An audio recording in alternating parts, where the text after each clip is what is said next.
And if you want to hear any lore whatsoever, make sure you're in the Discord, because once a week I'll ask a question, and first person to get the question right gets to pick lore for the week. And this week's lore is on the Trail of Freedom. Freedom Trail. I switched it up. Again, dyslexic. I'm going to talk about Boston for way longer than I want to. Kyle, what do you know about Boston? How do you feel about the state of the city of Boston? Never been there. Yeah, me either. So, the Freedom Trail is I got a new book, guys, is a 3-road red bricked pathway that connects many historic locations together. The first being the Boston Commons, established in 1634, used for a general grazing area, and then became a public park. And it is the U.S.'s oldest public park. And 1,000 redcoats camped out here a year before the Revolutionary War. The second one is the Massachusetts State House, built in 1713. This is the old one. It was a hotbed of ideas, and more or less, this is where the Revolutionary War kind of started. John Adams said the child independence was born in this very location. This old State House is now Good Neighbor, like part of Good Neighbor. It's where Hancock lives. It was the seat of Massachusetts government until 1798, when the new one was built. Now, the old granary, there's a thing with Boston that, like, it's kind of like Townsend, Pennsylvania, that if you looked at Townsend, Pennsylvania, you'd be like, there's no way that's pronounced that way. Where it's like some weird, like, Native American blending of, like, Polish and German Dutch, like that whole mixture, at least the area that we were from, these words that are like 9 syllables long and there's just extra vowels and consonants thrown in everywhere. I think that's why, like, I have a hard time reading. The old granary burial grounds, many Revolutionary heroes were buried here. John Hancock, Paul Revere, Sam Adams, the victims of the Boston Massacre. I do like how these places are still in the game. I have a very hard time believing that they would have survived the early 1700s and then 300 years, a bomb drops, and then like another 200 years. You know what I mean? Like, things were built to last back then, but I don't know if they were built to last this long. There's also the State House, was built in 1798, that housed the Senate. That's the new State House. There was the old State House that was Hancock's place. And there's the old corner bookstore built in 1718. This one I thought was like the coolest. It was built in 1718, Boston's oldest commercial building. It originally was an apothecary shop.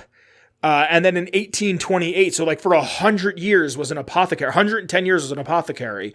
And then in 1828 became a bookstore. Hey, Kyle, you there? I'm here.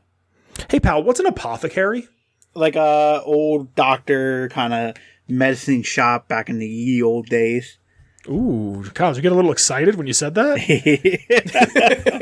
It's like almost like a hospital, but like, you know, like herbs and like more like that. Like, now it seems like the type of place that nowadays, like, some girl with dyed hair gets your like Doc incense. Martens would shop in. Yeah.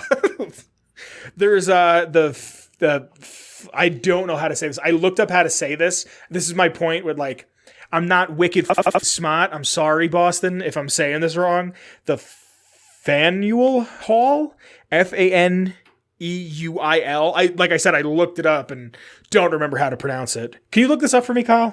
The Boston accent makes me laugh. I'm just gonna go down to Southie, you know, have a beer, hang out with my boy Donnie, you know, one of the Wahlbergs.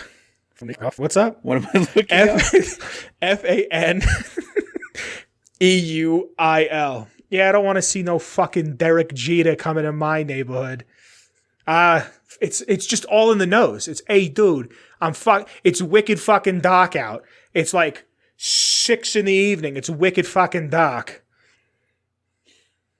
I'm eating chowder. It is a marketplace. Yeah, how do you say it? Faneuil Hall. The Cradle of Liberty, as it is called. Peter Faneuil donated the building to Boston in 1742. Many protests were against the British were held here. British, I'm sorry. I know the UK, there's a lot of love from the UK. I'm sorry, Mr. UK, but it is all love. Sam Adams spoke here, and this is where like the phrase "no taxation without representation" comes from. Kyle, as I'm saying this, I wanted to ask you a question about how much you remember of Revolutionary War history from school. And as I'm saying this to myself out loud, I realize I know more about the Revolutionary War because of PBS's Liberty Kids. I mean, I know what I know about the Revolutionary War. But like from school, because you looked into it, or because of the public broadcasting system? No, not the public broadcasting system. There's something else I know about it, but also school as well. Oh. The Assassin's Creed. Correct. But like, dude, Liberty Kids rocked. Then there's it's just stated as Paul Revere House, which sounds like a super mutant trying to be like, Paul Revere House. Built in 1680. This building was built in 1680. I mean, you were there. So. I still wasn't born for another 90 years. Built in 1680 and was bought in 1770 by Paul Revere. The house was 110 years old when he bought it. Like, this house didn't have plumbing until 40 years ago. Was it wearing diapers the whole time? Who? The house. Was the house wearing diapers? Yeah. Dude, it depends. It was bought in 1770 by Paul Revere, and he and his 16 children lived there until 1800. Now, Kyle, you know what the birth rate was in this time? No. Very low. I didn't look it up, but imagine having 16 children. Imagine having 16 children in a time where doctors didn't know to wash their hands. Imagine having 16 children in a time where we had slavery, in a time where, like, dinner was hot water with old bread in it. Imagine having 60. I can't imagine having one children now. Wild. 16 children. There's also the Old North Church, built in 1723. It's the oldest church in Boston. That's kind of cool. Paul Revere put the lantern in the steeple to warn if the redcoats, the British, again, you know I love you guys. You know what you did.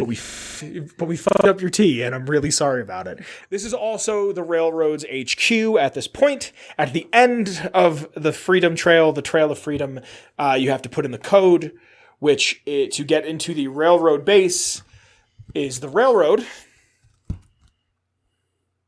So, you know, thanks, Emil. Kyle, what's your password? To what? What is it? 1, 2, 3, 4.